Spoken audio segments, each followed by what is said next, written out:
Hi, this is Kim Watson of Easy Trader. Welcome to a review of the key economic news events which are being released in the coming week. Okay, the big question really surrounds the Fed statement on Wednesday. Will they remove the term considerable time from their statement? But we'll talk about that in a moment. Let's have a look at what else we got. The big news really, they've got the Bank of England bank stress tests. That should read bank stress tests. We've got the UK and US inflation figures, the UK employment, and the FOM statement and speech. So some key numbers coming out this week. Looking ahead during the week then, and initially they've had already the Australian mid-year economic forecasts. It's probably no surprise to see that contained a rather gloomy assessment, and it's widened its projections of its budget deficit.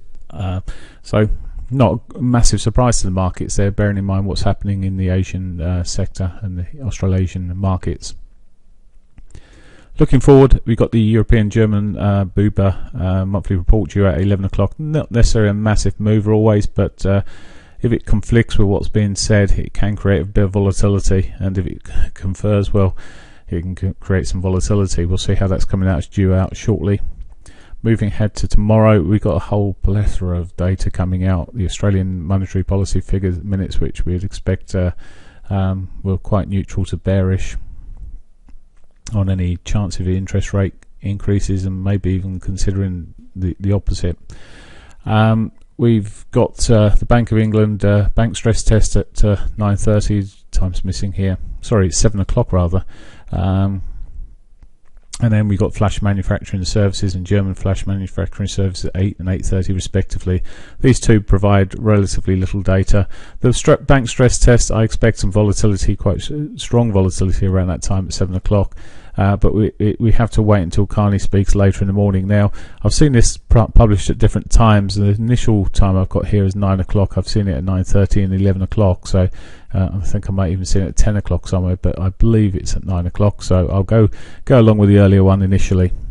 Following that at 9:30, we got the UK CPI figure due out at 9:30, which if this contracts further, I mean, it's expected to come out 1.3 in line with last time. If this was to come down to 1 or less, it really takes off the heat of any interest rate increases, probably in the first couple of months at least, and maybe in the first quarter of next year.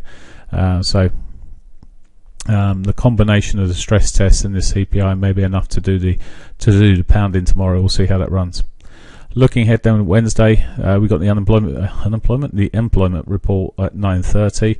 What we'll be looking for really there, again as with the US non-farms, it's really looking at wage inflation. It's the biggest number now on the employment reports that the Bank of England will certainly be looking at. Employment is at record highs effectively. So it's more about what people are being paid and the risk of that inflation running through into the economy. Following on from that, you've got the Bank of England. Following on at the same time as that, we've got the Bank of England MPC minutes at 9:30. Be interesting to see if anything's changed. The voting was 7-2 effectively. If that changes, we could see some volatility kicking around that. But generally, these minutes are not really doing too much for the markets at the moment. Later in the afternoon, we've got the US Consumer Price Index, the inflation figure. Again, this has been running into the zero figure. If it comes in particularly low, again, it takes the heat off and may give us the flavour for what may be said in the statement at 7 o'clock in the evening.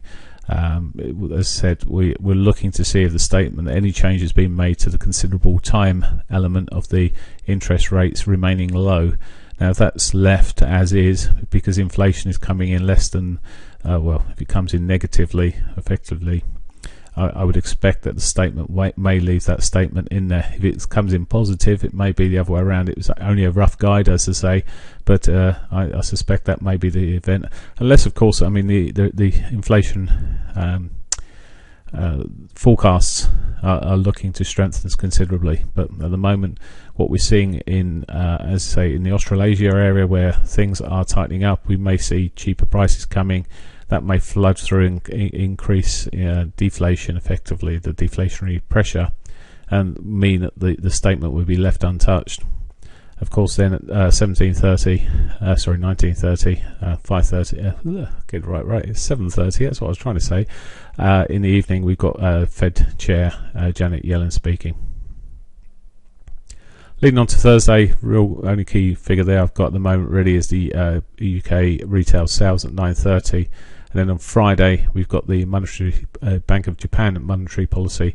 Now the vote snap elections went in favour of the current sitting, and I expect there to be no massive surprises on Friday with the current team in place and overwhelmingly got the majority there, so I would expect things to stay much the same. There is no time given on the Bank of Japan policy and the press conference, so hard to trade anyway, but beware, it may be earlyish morning. Right, that's it for this coming week. I expect things to quieten down after Wednesday, maybe Thursday, and certainly the following week I won't be looking to trade any news events. Have a great one. Bye for now.